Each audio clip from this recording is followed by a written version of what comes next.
کوئی بھی اتنی جلد معاف نہیں کرتا، ماں بھی اتنی جلد اپنی اولاد کو معاف نہیں کرتی جتنی جلد بندوں کو اللہ معاف فرماتا ہے، بلکہ جو صغائر ہیں وہ تو بغیر توبہ کے ہی معاف ہوتے رہتے ہیں۔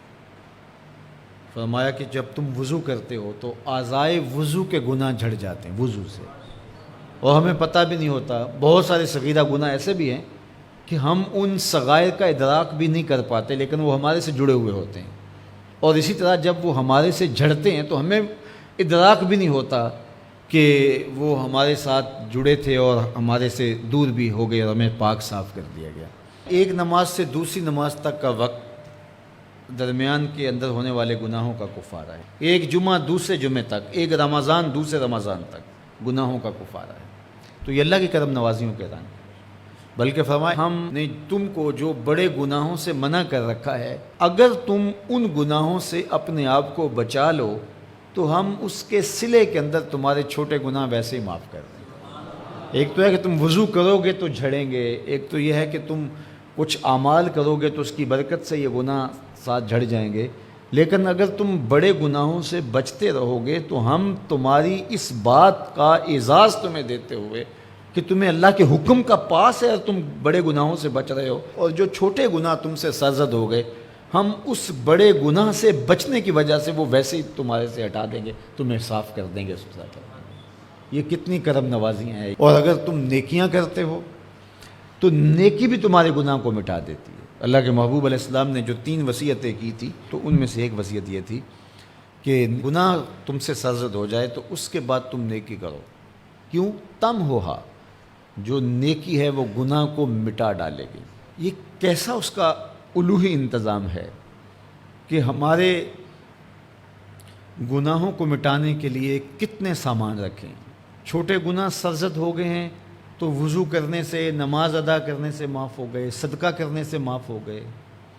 کسی کو مسکرا کر ملنے سے معاف ہو گئے، رستے میں پڑی ہوئی چیز ہٹا دی تو اس سے معافی ہو گئی، دروشی پڑا تو گناہ معاف ہو گئے اور خطائیں دھل گئیں اور درجات بلند ہو گئے، اور نیکی کی تو 7 گناہ بھی معاف ہو گئے۔ تو باقی رہی بات کہ کبیرہ گناہ، بڑی بڑی باتیں، تو شرک سے بڑی بات تو کوئی نہیں ہے، سب سے بڑا گناہ تو شرک ہے، لیکن اگر بندہ توبہ کر لیتا ہے تو اللہ شرک کو بھی معاف کر دیتا ہے۔ ایمان شرک سے برات کا اظہار ہے تو شرک بھی معاف ہو گیا، ورنہ شرک معاف نہیں ہے، اور باقی کبائر بھی توبہ سے، رجوع اللہ سے معاف ہو جاتے ہیں۔ یہ کتنی اس کی کرم نوازیوں کے رنگ ہیں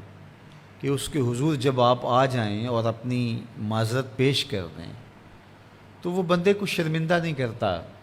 کہ تم نے یہ کیا۔ جب بندہ کوئی جرم کر بیٹھتا ہے، کسی سے زیادتی کر بیٹھتا ہے اور حقیقی زیادتی ہوتی ہے، تو پھر اس کے پاس جاتے ہوئے ڈرتا ہے کہ اس کا رد عمل کیا ہوگا۔ میں نے یہ زیادتی کی، واقعتاً زیادتی کی، اب اس کا سامنا کرتے ہوئے ڈرتا ہے کہ جب میں جاؤں گا معاف کرے گا نہیں کرے گا، دونوں امکان ہوتے ہیں۔ پھر معاف کرے گا تو کتنا رگیدے گا، مجھے کتنا احساس دلائے گا، اور اس کے بعد معاف کرے گا،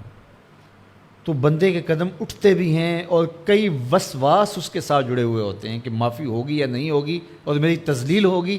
یا میری کیا صورتحال ہوگی، کسی سے بھی معافی مانگتے ہوئے۔ اسی لیے لوگ اڑ جاتے ہیں، بعض اوقات وہ جانتے بوجھتے ہوتے ہیں کہ ہم نے یہ زیادتی کی ہے، اپنے بھائی کا دل دکھایا ہے، حق مارا ہے، زیادتی کی ہے، لیکن وہ اس احساس سے بچنے کے لیے تو پھر آہستہ آہستہ آہستہ آہستہ وہ اس کے عادی ہو جاتے ہیں۔ لیکن آپ اور میں گناہ کرتے ہیں تو گناہ کرنے کے بعد جب خیال پیدا ہوا کہ معافی مانگنی چاہیے، تو جب ہم وضو کر کے قدم اٹھاتے ہیں توبہ کے لیے تو ہمیں کوئی ایسا وسوسہ نہیں ہوتا کہ وہ معاف نہیں کرے گا، بلکہ حضرت داتا گنج بخش علی حجویری علیہ رحمہ کشف المعجوب میں ایک بزرگ کا قول نقل کیا کہ جس نے توبہ کی اللہ نے اسے معاف کر دیا۔ تو پھر ایک دوسرے بزرگ کا قول پیش کیا، کہا نہیں ایسا نہیں ہے کہ جس نے توبہ کی اللہ نے اسے معاف کر دیا، بلکہ یہ ہے کہ جس کو اللہ نے معاف کرنا تھا اس کو توبہ کی توفیق دے دی۔ وہ خود کہتا ہے نا کہ توبوا الی اللہ، میری طرف آؤ، رجوع کرو اور میری طرف آ کے اپنے گناہوں کی معافی مانگو، تو اللہ توبہ کے لیے بلا رہا ہے، تو جب بلا رہا ہے تو اس کا مطلب ہے معاف کر دیا تو بلا رہا ہے۔